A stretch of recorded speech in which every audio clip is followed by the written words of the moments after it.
네, 한 주간 여러분 잘 지내고 계십니까? 아마 3월 이 한 달을 어떤 의미를 부여하고 살아가시는지 저는 잘 알 것 같습니다. 특별히 세상은 이 3월 한 달에 봄이 왔음을 알리지만 성도들은 이 3월 한 달이 주님의 고난과 그리고 주님의 부활을 되새기는 그런 한 달이라고 믿습니다. 그래서 항상 여러분 다른 세상과 다른 가치관을 가지고 주님을 다시 깊이 생각하는 복된 한 주간 그리고 복된 3월이 꼭 되기를 주님의 이름으로 축복합니다. 그래서 오늘 우리가 함께 다시 순환을 예고하신 예수님 이런 제목으로 말씀을 한번 나누려고 생각합니다. 지난 주일 우리는 첫 번째 순환을 예고하신 예수님에 대한 이야기를 나누었습니다. 오늘은 한 번만으로 끝나지 않고 다시 순환을 예고하시는 예수님을 우리가 보게 되는데요. 마태가 기록한 이 복음서 마태복음에서 보면 예수님의 순환 예고가 두 번도 아니고 세 번도 아니고 네 번을 등장하고 있어요. 적은 수가 아니죠. 어디에서 구체적으로 어떻게 순환 예고를 하셨는지 좀 말씀을 드리려고 생각하는데요. 첫 번째 순환 예고는 빌립보 가이사라 지방에서 있습니다. 지난주 우리가 본문하고 동일하죠. 마태복음 16장 21절은 정확하게 이렇게 이야기를 합니다. 이때로부터 예수 그리스도께서 자기가 예루살렘에 올라가 장로들, 대제사장, 서기관 이런 사람들에게 많은 고난을 받고 그리고 결국 어떻게 됩니까? 죽임을 당하고 이 끝이 아니죠. 제3일에 살아나야 할 것을 제자들에게 비로소 나타내셨다. 그렇게 이야기를 하고 있습니다. 자, 여러분 정말 그렇죠. 주님은 지금 첫 번째 고난을 예고하실 때부터 당신이 예루살렘으로 올라가고 있다는 것과 올라가서 누가 나를 힘들게 할 것인가, 내가 어떤 고난을 받고 심지어는 결국은 종말, 죽임, 내 마지막이 죽임이 될 것이다. 그렇게 말씀하시고 그리고 거기 끝이 아니죠. 보통 거기서 끝인데 그 다음에 뭡니까? 제3일에 내가 죽은 지 3일 되는 그날에 다시 살아나야 될 것이다. 살아날 것이다. 분명하게 부활의 이야기까지 하고 계신다는 사실을 우리가 주목해야 될 것 같습니다. 그리고 두 번째 순환 예고는 이제 갈릴리에 제자들이 다 함께 모였을 때입니다. 마태복음 17장 22절에서 23절은 그런 사실들을 들려주는데요.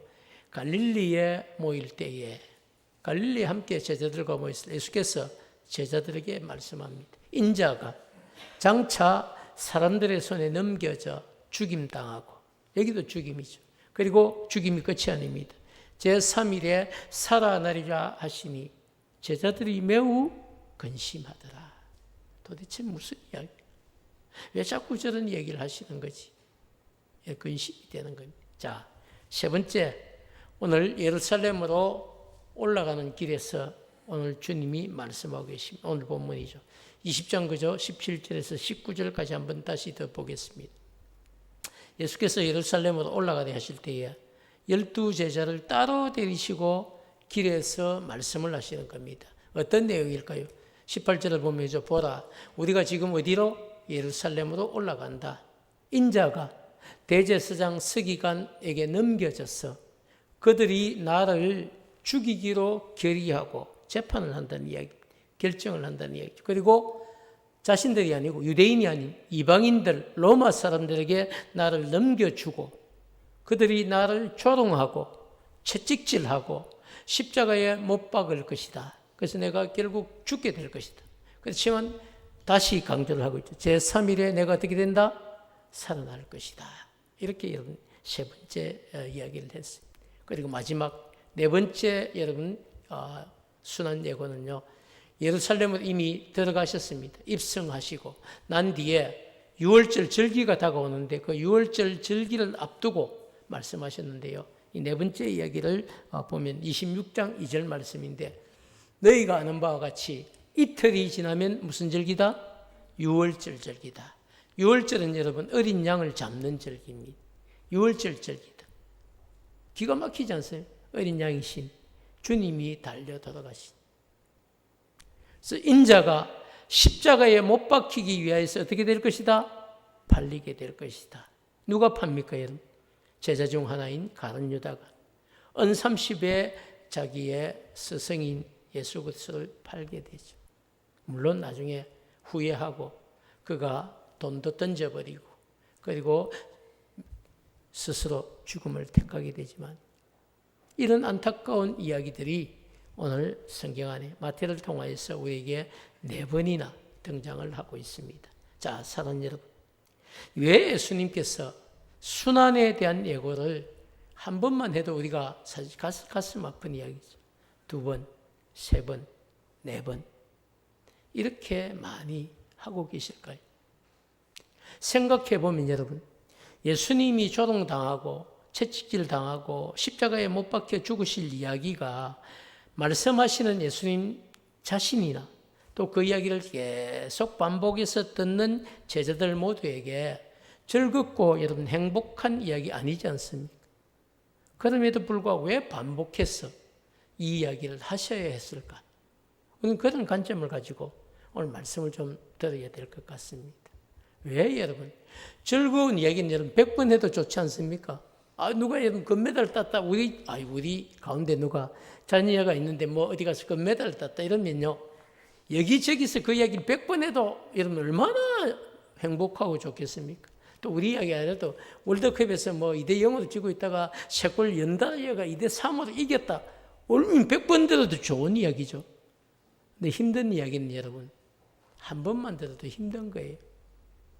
누가 뭐 암 사기에 걸려가지고 지금 병원에서 죽을 날만 기다리고 있다더라. 이런 이야기는 너무 힘들지 않습니까? 근데 이런 힘든 이야기를 한 번만 해도 여러분 그거 한데 어떻게 4번씩이나 순환이 된 얘기를 4번씩이나 이렇게 주님은 하셨을까? 무슨 이유 때문에 그랬을까요? 예수님께서는 이 반복된 순환 예고를 통해 제자들에게 하나님의 아들이신 이 예수님께서 인간의 몸을 입고 이 땅에 오셔야 했던 그리고 오신 그 목적을 분명하고 정확하게 가르쳐 주려고 하고 계신다는 겁니다. 예수님께서 왜 하나님의 아들이신 그분이 영광 가운데 계셔야 될 그분이 왜 인간의 몸을 입고 이 땅에 오셔야 되는지 그것을 정확하게 가르쳐 주려고 하셨다는 이야기입니다. 예수님께서 여러분 인간의 몸을 입고 이 땅에 오신 목적은 분명하죠. 그 목적은 택한 백성들을 죄로부터 구원해서 영원한 생명을 주시려는 하나님의 구원 계획을 완성시키기 위해서였습니다. 이건 여러분 우리가 다 알지 않습니까? 근데 여러분 아는 것이 여러분 중요해요. 깨닫는 거죠. 예수님이 오신 것은 예수님이 오셔야만 우리를 구원하실 수 있거든요. 그래서 예수님이 하나님이신 그분이 인간의 몸을 입고 이 땅에 오신 겁니다. 왜? 그래야만 택한 백성들을 죄로부터 건져내시고 그리고 그들에게 영원한 생명, 영생을 주셔서 하나님의 자녀를 삼으시려고 하는 그 하나님의 구원 계획을 완성시키기 위해서 주님이 인간의 몸을 입고 이 땅에 오실 수밖에 없었다는 이야기입니다. 자, 여러분, 창세기 우리가 2장과 창세기 3장 말씀을 보면요. 죄가 어떻게 세상에 들어왔는지 그 과정을 우리에게 아주 상세하게 잘 가르쳐주고 있죠. 한마디로 여러분 정리하면요. 죄가 이 땅에 들어온 것은 하나님께서 하지 말라고 한 그 이야기. 하나님께서 하지 말라고 한 게 분명히 있었죠. 근데 그것을 지키지 않고 불순종을 했다는 거예요. 그래서 결국은 인류의 시조였던 대표였던 아담과 하와가 하나님의 말씀에 순종하지 않음으로 인해서 죄가 세상에 들어오게 되었습니다. 이것을 먹는 날에 정령 죽으리라고 말씀하셨던 그 선악을 알게 하는 나무의 열매를 먹음으로 불순종을 하게. 그리고 그 불순종의 결과가 여러분 뭡니까? 죄죠. 죽음이었어요. 자, 그런데 그 죄로 말미암은 죽음까지도 세상에 들어왔는데요. 그렇지만 하나님은 당신이 정말로 직접 흙을 빚어서 만드신 이 인간에게 영원한 죽음 상태로 둘 수가 없었던 겁니다. 그래서 그 영원한 죽음에서 영원한 생명으로 우리를 바꾸시려고 하신, 그게 하나님의 사랑이고 하나님의 계획이죠. 그런데 여러분, 그 일을 하시기 위해서 반드시 해야 될 일이 하나 있습니다. 그게 뭡니까? 죄 없는 희생 제물이 될 어린 양을 잡아서 그 어린 양의 피로, 그리고 죄를 지은 모든 사람에게 뿌리는 겁니다. 그래야만 그 흠없는 피로 인하여서, 어린 양의 피로 인하여서 지은 죄가 있는 사람들의 죄가 속하여지고, 그리고 죄의 용서를 받을 수 있습니다. 그게 여러분 구약의 레위기가 이야기하는 제사법들 아닙니까? 그런데 여러분, 그 구약의 제사법들은 매일 아침마다 번제를 드릴 때 반복해서 드려야 돼요. 그 유효한 게 하루밖에 안 되거든요. 그래서 하나님은 단번에 딱 한꺼번에 한 번에 영원한 속죄를 우리에게 주시려고 한 거예요. 그 어린 양이 누굽니까? 그 어린 양은 흠없는 어린 양, 인간의 육체를 가졌으되 흠없는 어린 양이 되어야 되는 예수님밖에 없었다는 사실이에요. 그래서 하나님은 인간의 몸을 입혀서 예수님을 이 땅에 보내시고, 그리고 때가 되어서 복음을 전하게 하시고, 복음 안에서 들어온 사람들과 함께, 그리고 영원한 생명을 우리에게 주시기 위해 그 전에 먼저 죽음을 계획하신 것이죠. 주님의 죽으심은 그렇게 의미가 있습니다. 예수님은 하나님께서 오래전부터 계획해 놓으신 그 일을 완성하시기 위해서 고난과 죽음이 기다리고 있다는 사실을 다 알고 계셨지만 예루살렘을 향해 그 발걸음을 재촉했습니다. 창세기 3장 15절은 그런 사실을 우리에게 먼저 이야기해 주고 있습니다. 내가 너로 여자와 원수가 되게 하고, 이 사탄에게 준 이야기죠.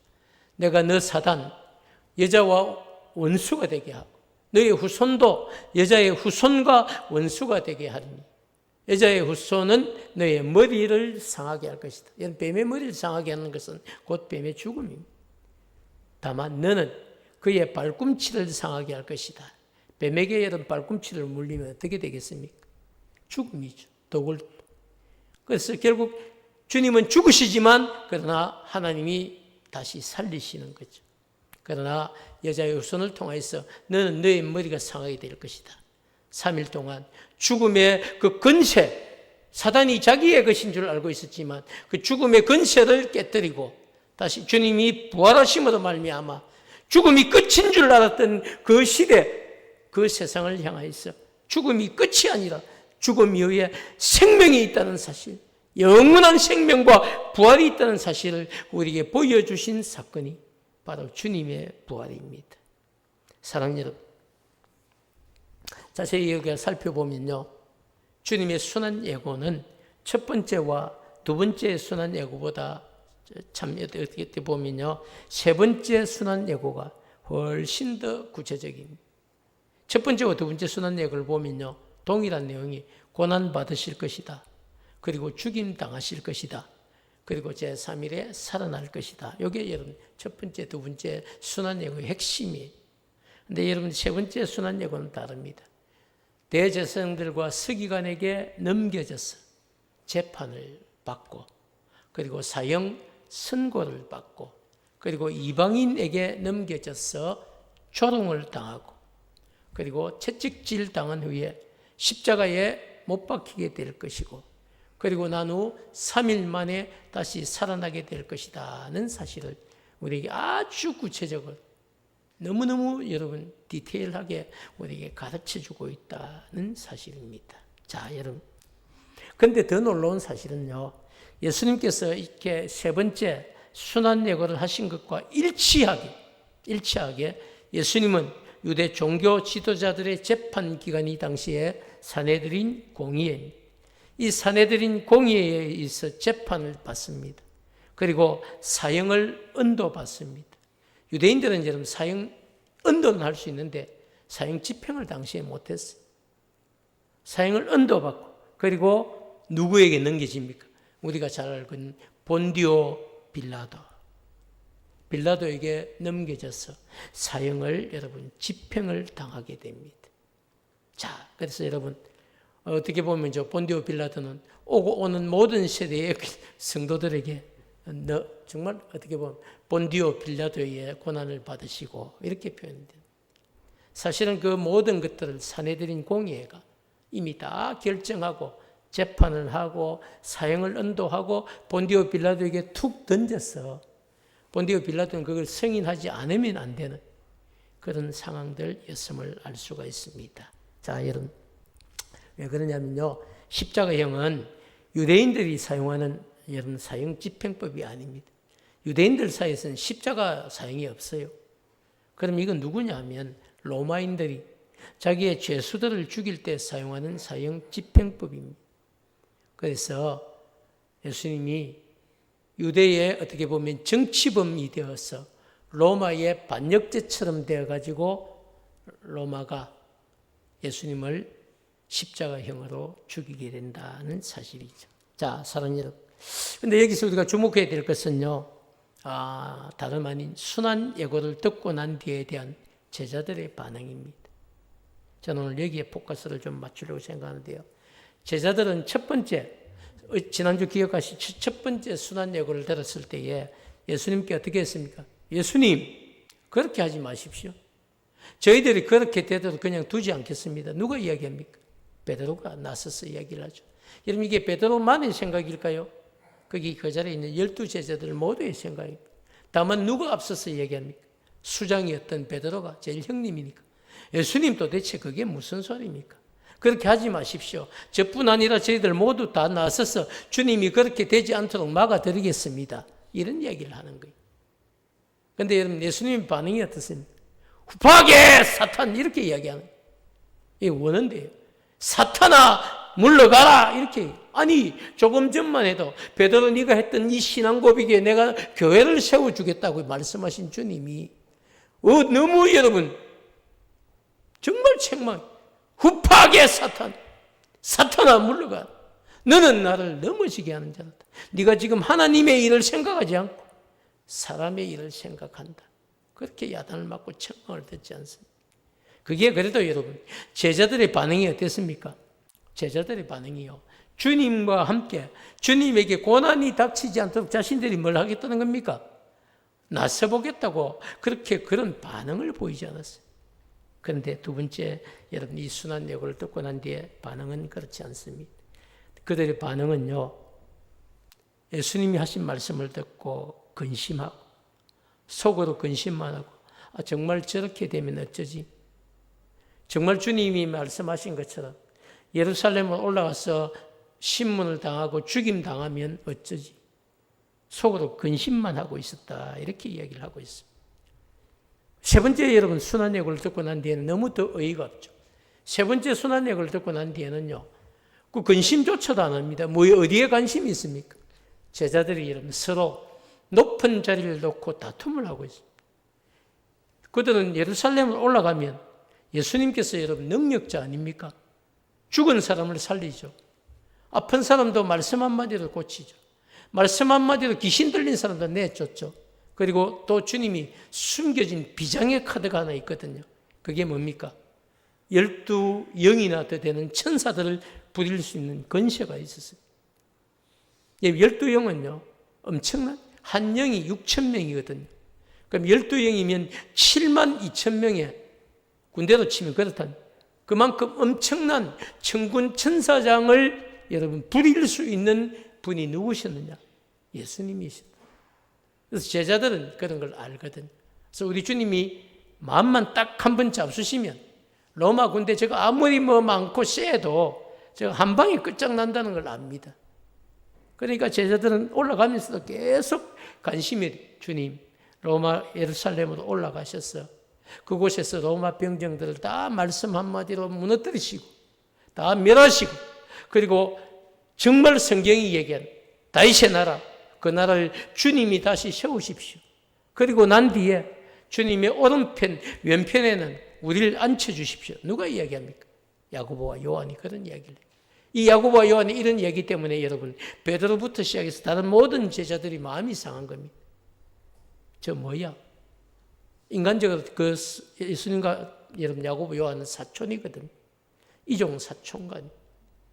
그래서 사촌이라고 자기들 더 높은 자리, 중요한 자리 앉혀달라고 한다고?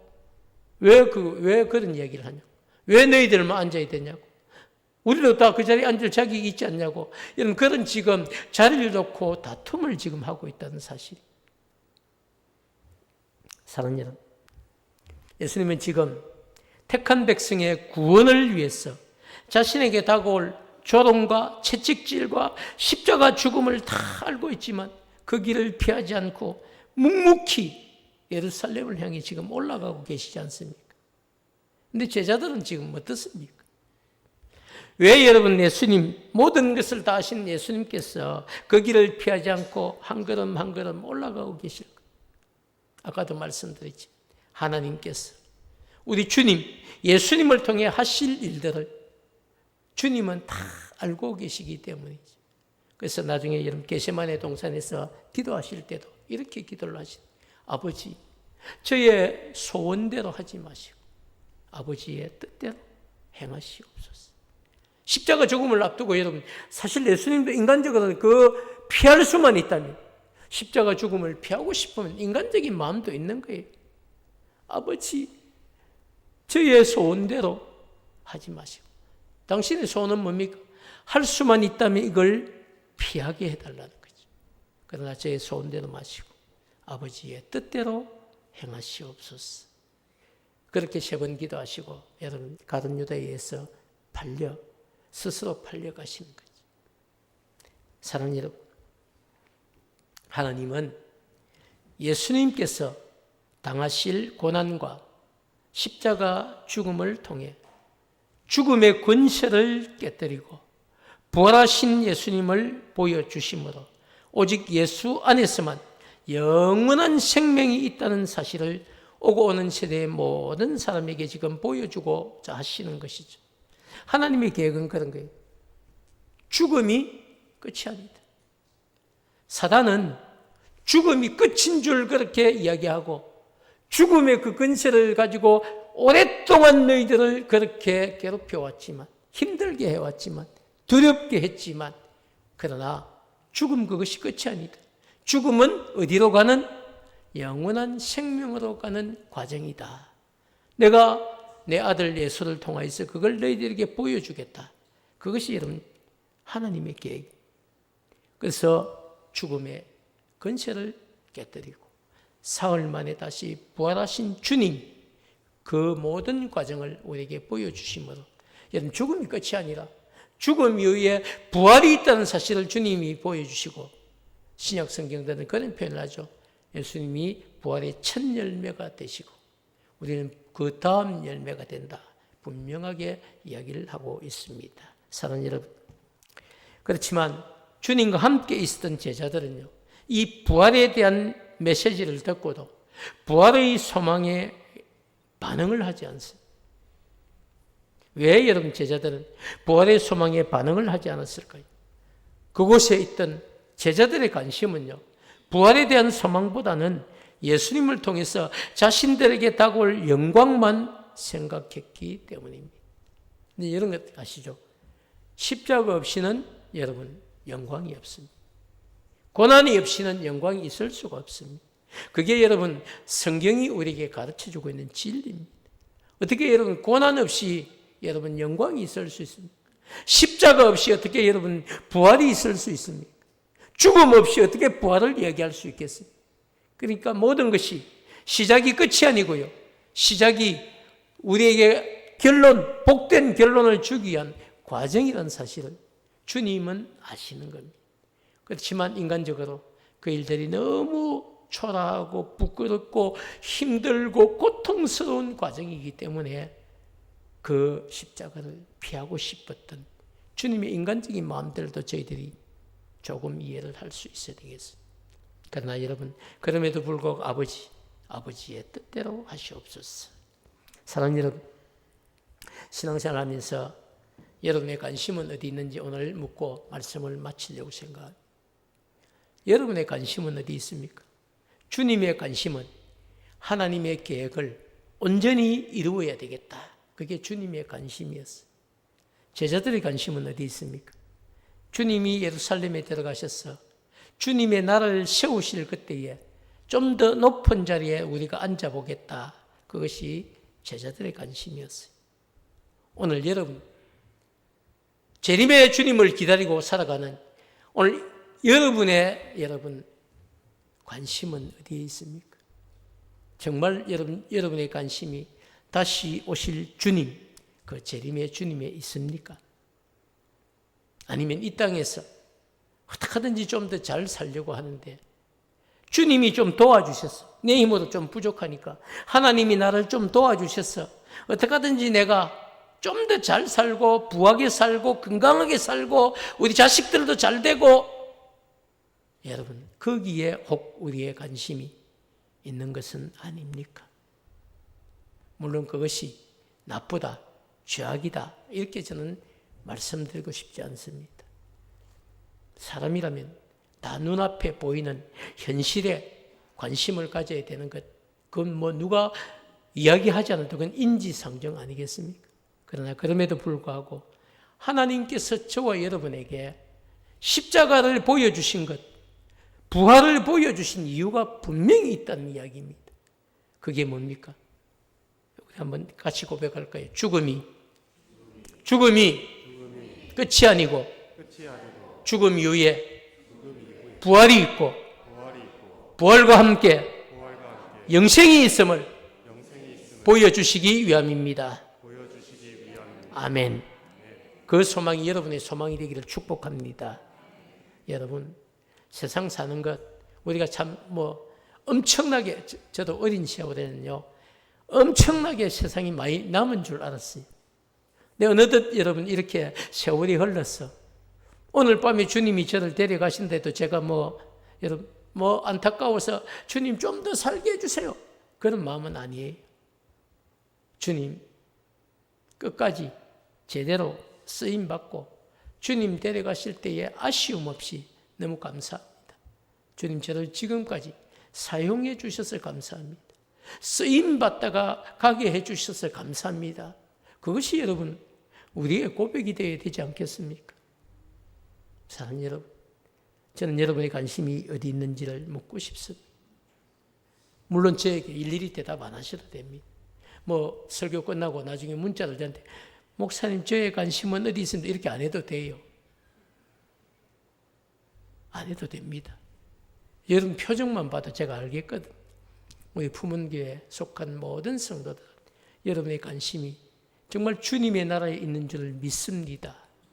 사랑하는 여러분, 1년 365일 매일매일 우리의 관심이 하늘 소망에 정말 두고 사는 삶이 되어야겠지만 그렇게 하지 못한다 해도 이 3월 한 달, 이제 다음 주일은 여러분 종려주일입니다.